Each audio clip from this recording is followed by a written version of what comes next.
How's it going, everyone? Jesus here, aka Tyrant Dominus, and I'm here to tell you a little bit about Anchor.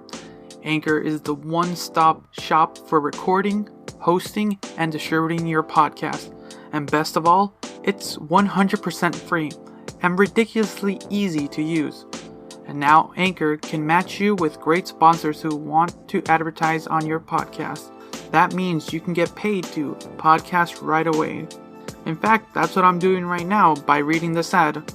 Honestly, Anchor is a very enjoyable platform to be on, listen on, and just a joy to be a part of this community. Anchor, come check us out.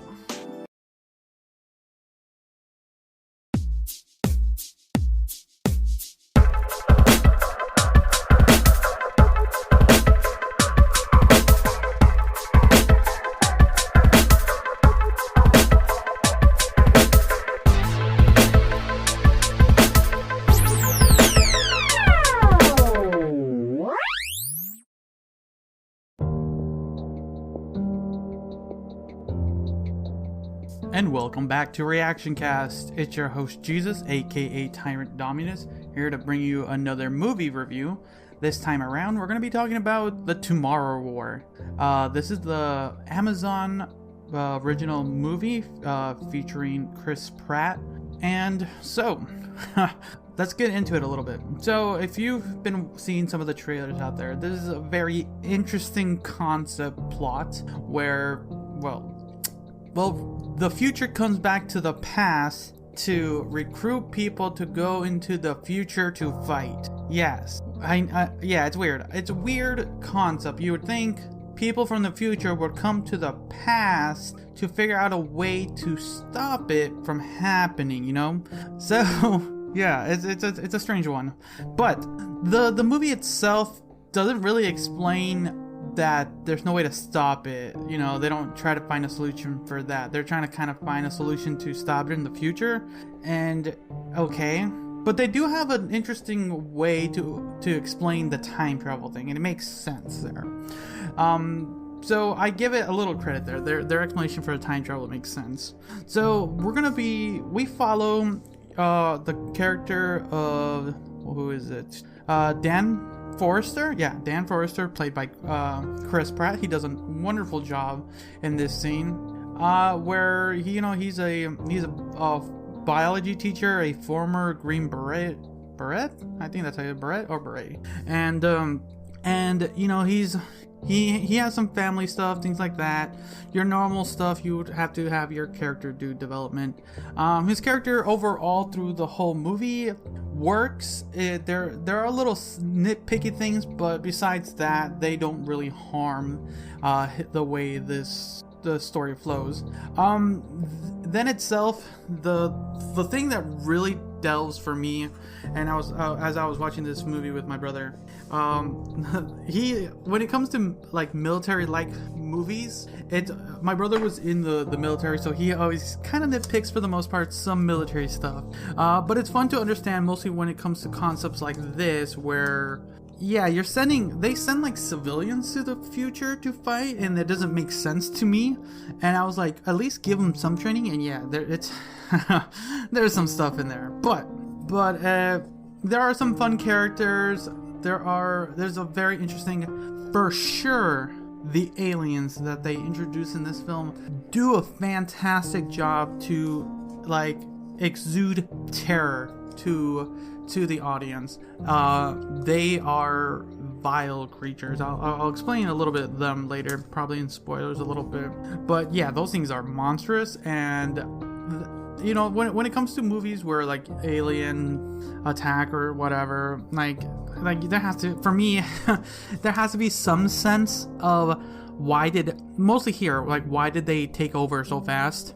There's a couple things that they explain throughout the film to explain that, and for the most part, the design of these creatures makes sense. Like no wonder these creatures took over really fast. Like biologically, they're fucking hard to kill, and they are crazy.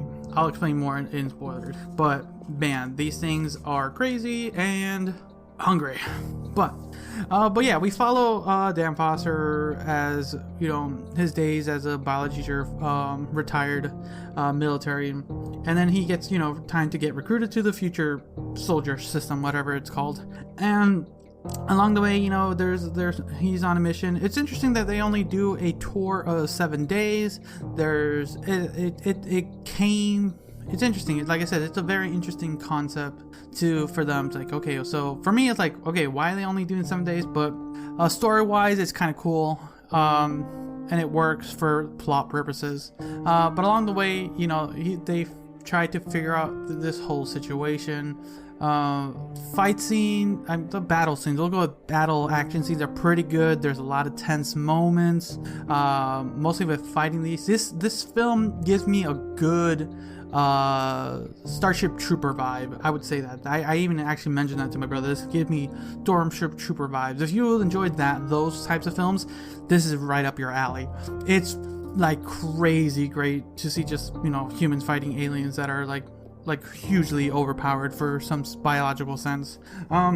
And yeah, it's just a good action-packed movie. Narratively speaking, there are some like, yeah, okay, but it's not bad. It's not. There's just like little nitpicky things for what they're trying to overall portray. But yeah, it works, and there are some funny moments. There are some interesting characters that I wish were there longer, but you know, you can only do so much. Let's see what else. Anything else, really? No, I think that's kind of really be it for like non-spoiler stuff. But yeah, let's I'm gonna just give this a rating of, it's gonna be a solid 8. Yeah, I'm gonna give this movie a solid 8 with a solid 8. Like, it's like really good. It's like really good. So yeah, that's good. That's my review rating for this film, for The Tomorrow War. Let me know what you guys thought about the movie. Leave a comment if you're on YouTube. If you're listening to this on any of the podcasting platforms, send me a message on Twitter, Instagram, or TikTok, wherever I posted the clip of this. But yeah, we're gonna get into the spoilers, so if you don't want to get spoiled anymore than this and you haven't seen the film, go watch the film.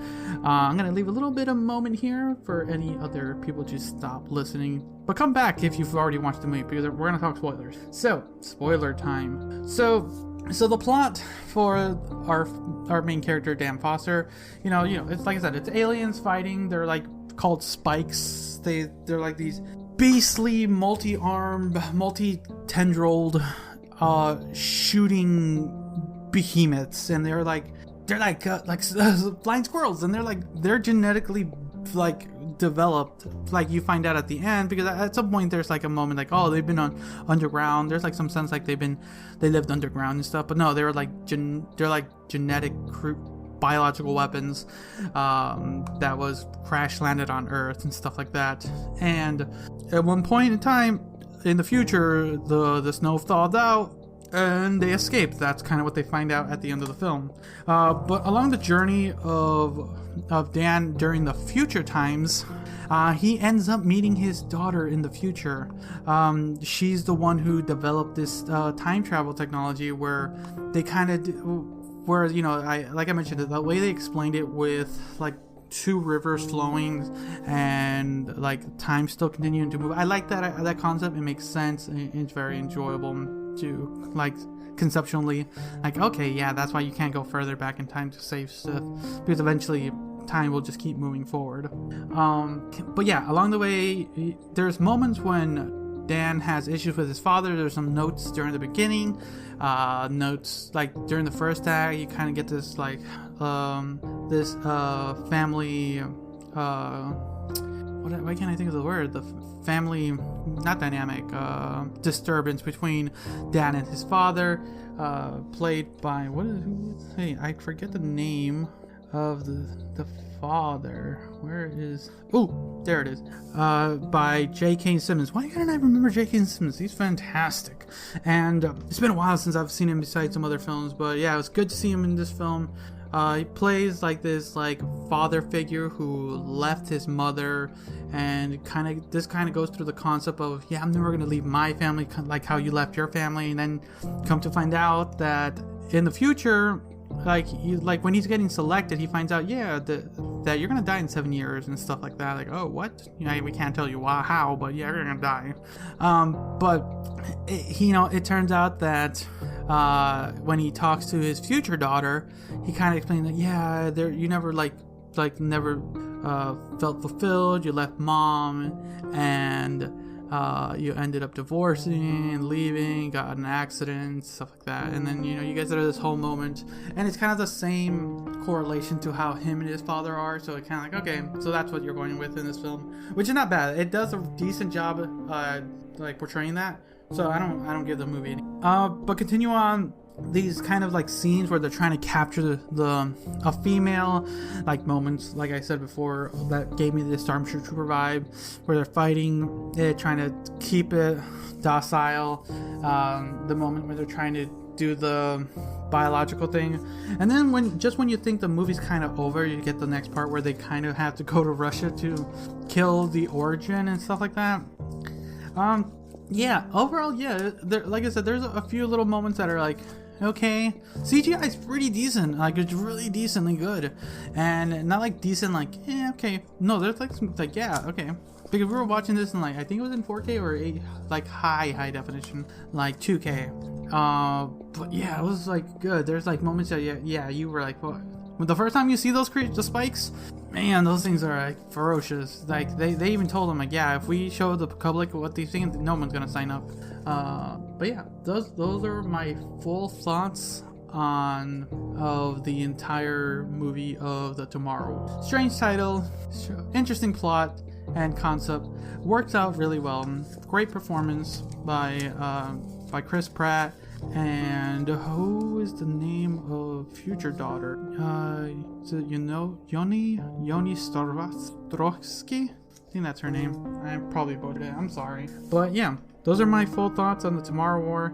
Very interesting. Some comical moments throughout the thing. And yeah. So, if you listened this far, what are your full thoughts on this thing? Do you agree or disagree with my views? Let me know down in the comments. So, thanks again for watching.